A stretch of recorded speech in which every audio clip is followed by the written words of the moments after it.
have you got to say about that? I didn't bust it, honest. He's telling the truth, Mr. Drysdale. It was hanging in pieces like that when we moved in. Yes, sir. No, it's supposed to be like that. It was made that way. It's been like that for 200 years. 200 years? Hey, this house is older than it looks. Pedro? Oh, I plumb forgot. Granny wants to see you. Let's get out. All right, Uncle Jed. Nice boy. His ma, my cousin Pearl, give me the notion to move out here. Well, I'm most grateful to her. Oh, but first, I wanted to explain about this priceless crystal chandelier. It was designed and made for Louis XV, hung in the Hall of Mirrors at Versailles. Napoleon Bonaparte planned campaigns with the light of that chandelier. Talleyrand used it.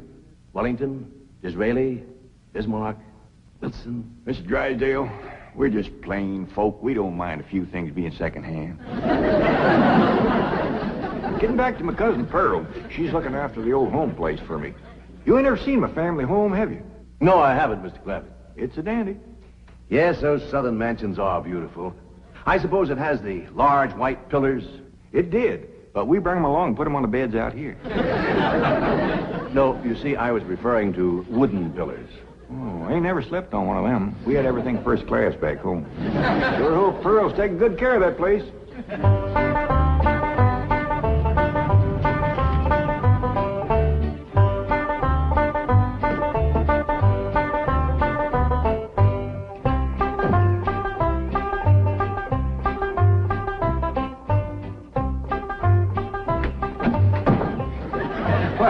Hello there.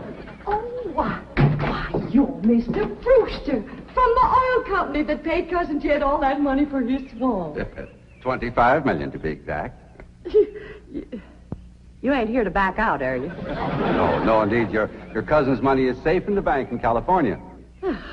I just thought you'd like to know that I heard from the bank, and your family arrived in Beverly Hills safe and sound. Oh, that is good news. My son Jethro drove him out, you know. Yes, I know he did. Oh, I have something here from the bank. I think you'll enjoy it. For me? They told me at your house I'd find you here. Yeah, well, I promised Cousin Jed I'd keep an eye on the old home place for him. It's a long trip from my house, but I'm glad to do it for Jed. That's nice of you. Yeah, well, you know, can I help you look for that money? What is the money? It's pictures of the estate that Mr. Drysdale, the president of the bank, purchased for him in Beverly Hills. Oh. Now, this is now the Jed Clampett estate. Land to mercy, look at that. Why, it's bigger than the state capitol. It's quite a change from this place, all right. What in the world is that? Oh, that's the swimming pool. Swimming pool? Yes, quite ornate. Oh, my son Jethro's gonna like that.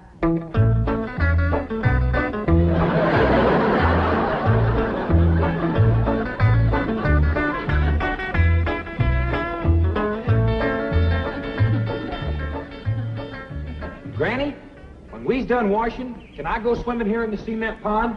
Of course not. I don't allow nobody to splash around in my wash water. Ain't there no place else you can wash? This cement pond's the only water we got. Place ain't got a well, it ain't got a creek. Ain't even got a rain barrel to catch what comes out of the sky. Oh, and that banker fella seen me unloading your wash tub and scrubbing board. He said, why, you can throw that away. We don't use them things here in Beverly Hills. Now, you listen here to me, boy. I don't care how other folks live in Beverly Hills, but us Clampetts is gonna be clean. Yes, ma'am. May not have it as nice as we had it back home in the cabin. Pump right in the house and everything. But we ain't gonna lower our standards. No, ma'am. Here, wrench these things out for me. We gotta get this tub back to the kitchen for Ellie's bath. Yep. Being clean is a strict rule with your Uncle Jed. Let me look you over. Many's the time we've been down to our last piece of fat. I'd say, shall I cook it to eat it, or shall I render it down for soap?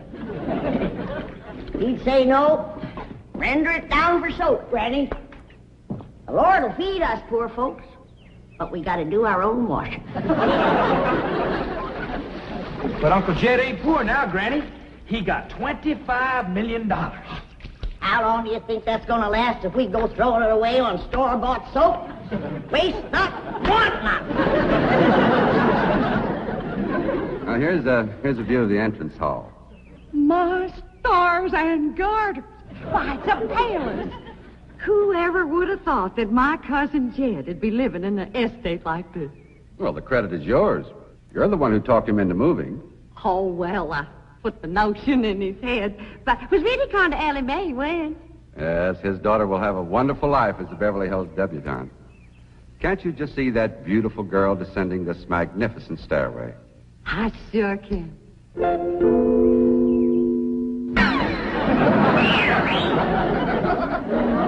me, I don't reckon that's the way a young lady comes down the steps in Beverly Hills, is it, Mr. Drysdale? Oh, not as a rule, no. Oh, I can come down the other way. Watch this.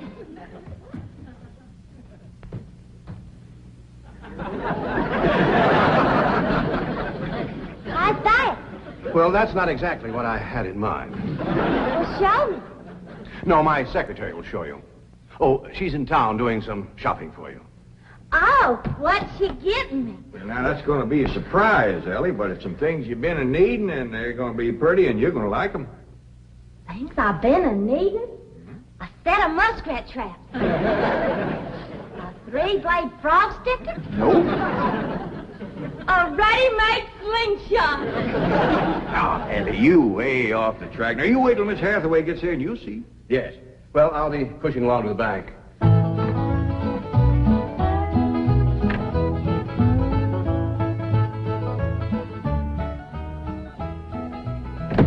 Now, don't you worry about your daughter, Mr. Clampett. When my secretary gets through with her, you'll think she's been to finishing school. I sure wish my cousin Pearl was out here, fixing Ellie up. She's a whiz at fancy sewing. Oh, is she a dressmaker? That woman can make anything. Why, she can pick up a handful of straw, and before you know it, she's made a hat. That's remarkable. So she's a milliner.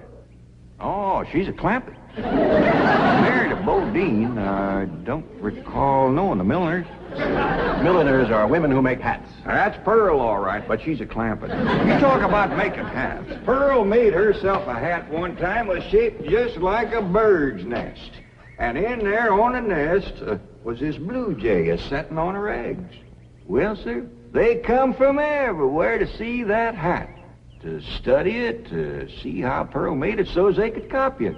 Boy, there was dozens of them from all around. Hat designers? No, blue jay. Never did catch on too good with people. For a while there, Pearl couldn't hardly go out of the house without a bunch of blue jays taken out after her. Sure wish she was out here. She'd have Ellie slick as a picture in a catalog. Yep. I ought to be out there in Beverly Hills helping Cousin Jed. Well, he certainly has plenty of room for you. This mansion of his has 32 rooms and 14 baths. 14 bathrooms? Yes. A sunken marble bathtub. I can just see Ellie Mae having herself a bubble bath in there.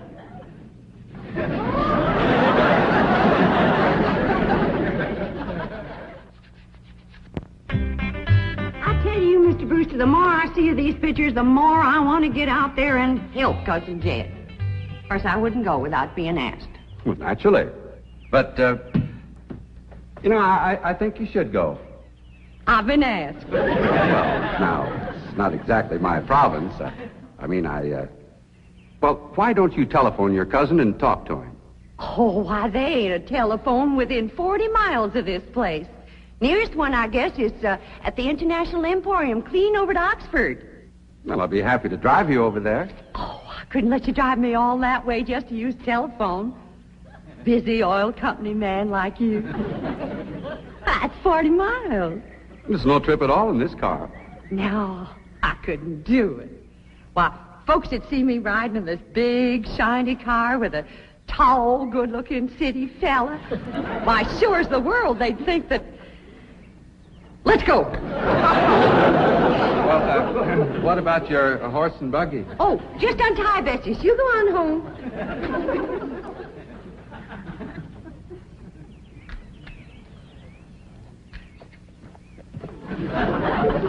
Well, Bessie's headed for home, all right. Mrs. Bodine, how long has your buggy been hitched there? About an hour, why? Why, Blue Jay built her nest on the seat And she was sitting on her eggs. Oh, shoot. I wanted to wear that.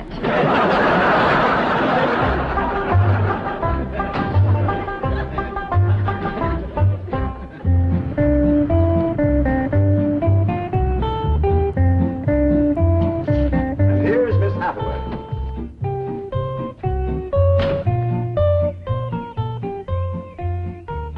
Mon capitaine, je suis traiteur. Fine. Ready for Ellie Mae?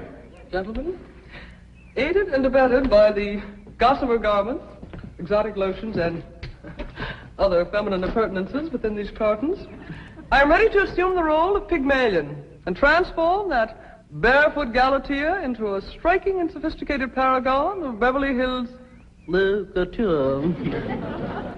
That's yes the hard way. Well, duty calls. I leave you in capable hands. Goodbye, Mr. Clampett. Thank you, sir. Chief, Well, that sure is neighborly of you, Miss Hathaway. You reckon you can handle Ellie Mae? Uncle Jed, Granny says... Oh, howdy, Miss Hathaway. oh, bonjour, Jethro. Here are them things in for Miss Hathaway, Jethro. I think she kind of likes you, boy. She does? Well, I can't take them into the house. That's what I come out here to tell you. Granny says that all the men folks got to stay out of the house while Ella Mae's taking her bath. Oh. But isn't Ellie Mae bathing in the privacy of her own bedroom suite? Hear what she called you? Sweet. What's the matter with him? Why doesn't he answer? Hey, he's just a little shy, I reckon. Ask him again. Is Ellie Mae in her bedroom suite? No, she ain't, darling. Never mind, I'll find her myself. Uncle Jed, I got me a girl. You sure have, boy, and a city girl, too.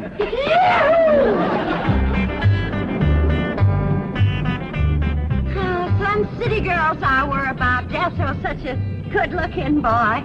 Every girl in the 5th grade was after him. I hardly think anything serious can develop between boys and girls in the 5th grade. Oh, I don't know. So far this year, there's been 3 couples out of Jethro's class get married. Married? 5th grader? Parson's nearly as busy in that school as the teacher. That's amazing. Oh, I've heard of... Uh-oh, wouldn't you know it? There's that Snoopy Alverna Bradshaw and her big-mouthed daughter sitting on my front porch. Oh, I could just hear the stories they'll start going on if they see me in this car here with you. Yoo-hoo! Alverna! It's me! Terrible gossip, that woman, always making trouble. She tried to talk Granny out of going to California. She ought to see Granny now. Living like a queen in that Beverly Hills mansion.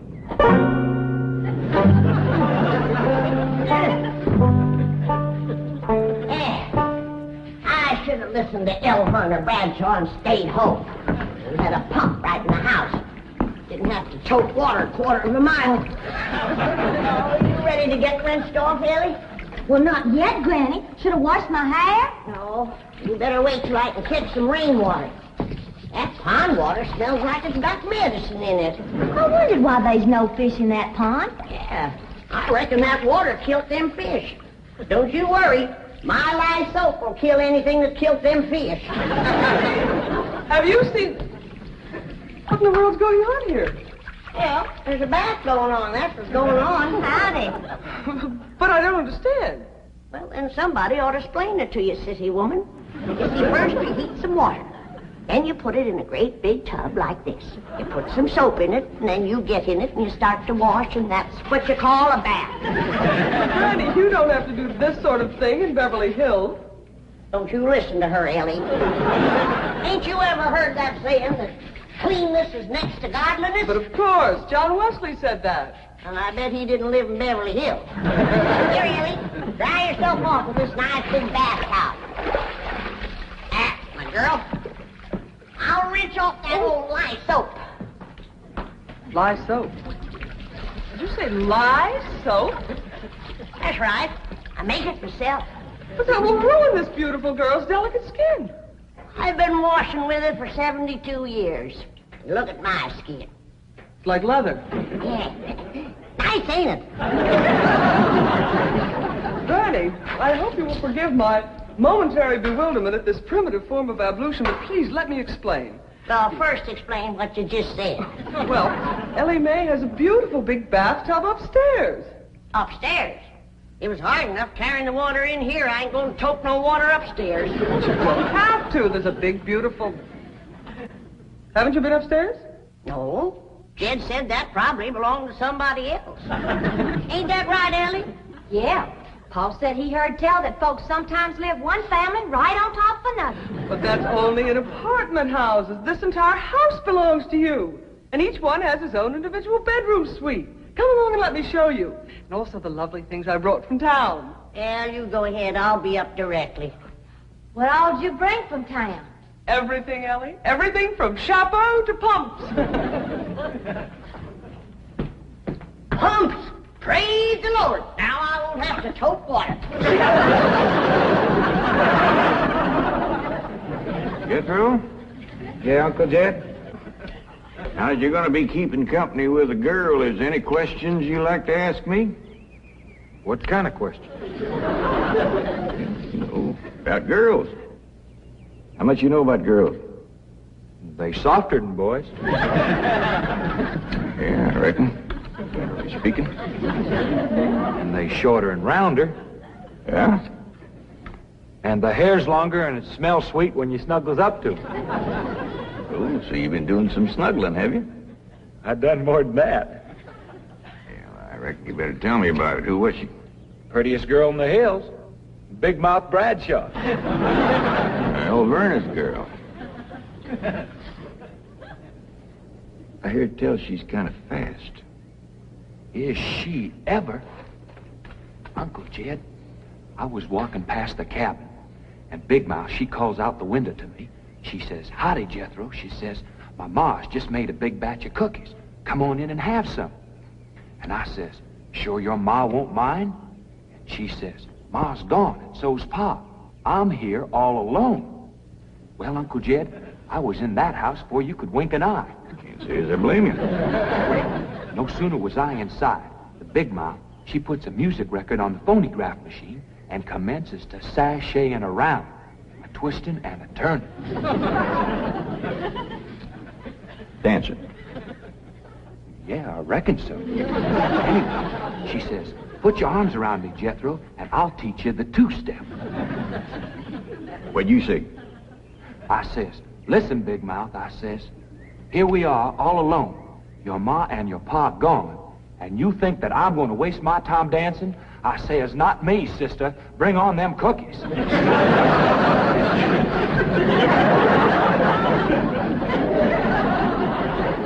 What'd she say? Well, Jed, you and Jethro can start digging the well. That city woman brought us some pumps. That's fine, Granny. We'll get right to it. What'd that Bradshaw girl say when you said bring on them cookies? well, she just held up them cookies like this here. Kind of blinked her eyes at me and said, "Jethro, which do you think it tastes sweeter? These here cookies or my lips?" Well, Uncle Jed, right then and there's when I found out she was fast. I grabbed them 2 cookies, and it took me 2 miles to outrun that gal.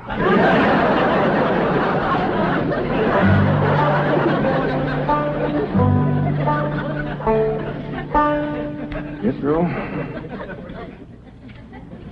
on one of these days, you and me's got to have a long talk.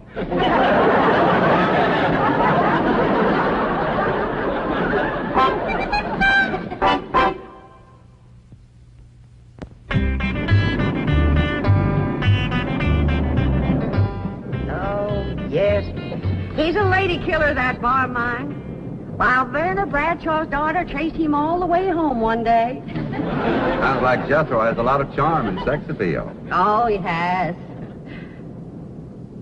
It's funny how a daughter can take after her father and a boy can favor his mother. Yes. I ought to be out there looking after Jethro. You know, Jed's going to need him to help garden a place this big. Well, most Beverly Hills mansions have regular gardeners. And, of course, a complete sprinkling system. Sprinkling system? Oh, yes, indeed. That entire lawn is crisscrossed with underground pipes. Land to mercy.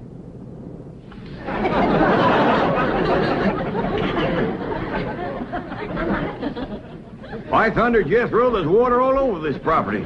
Ain't too deep, neither. I know. Should I commence to digging? Well, now, let's get as close to the house as we can. That way the pump won't have so far to pull. Clampett? Jethro? Oh, here comes your sweetheart. It's Clampett. I cannot handle that daughter of yours. What happened? I opened that box of beautiful clothes, turned my back for a moment, and she bolted like a wild colt. I was afraid this would happen. Where is she? She's up there. I'll go right up and talk to her. Jethro, have you been upstairs yet? No, ma'am. Then you've got a surprise coming to you. What is it? Your sweets. So are you. No.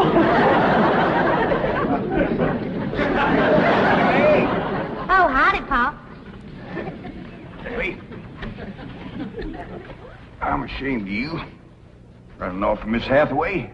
I didn't run away from Miss Hathaway. What'd you climb up here for? To cut a fork for that new store-bought slingshot she brought. Did she bring you a slingshot? Fanciest thing you ever did see. Just a minute, I'll hook it up and you can see for yourself.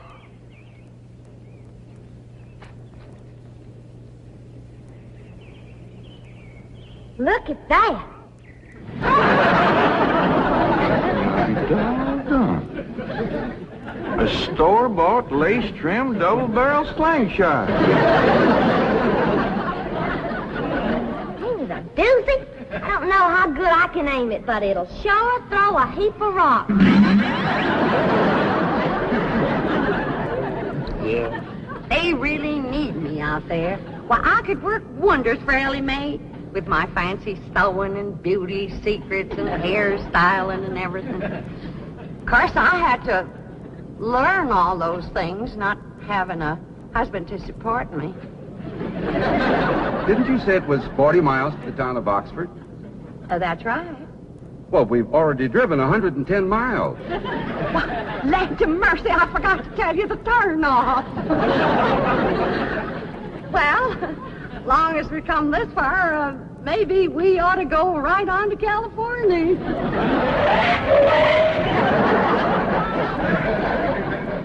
I tell you, Granny, there's so much water here, you could shoot a load of buckshot in that ground and bring up a dozen springs. I'll be right back.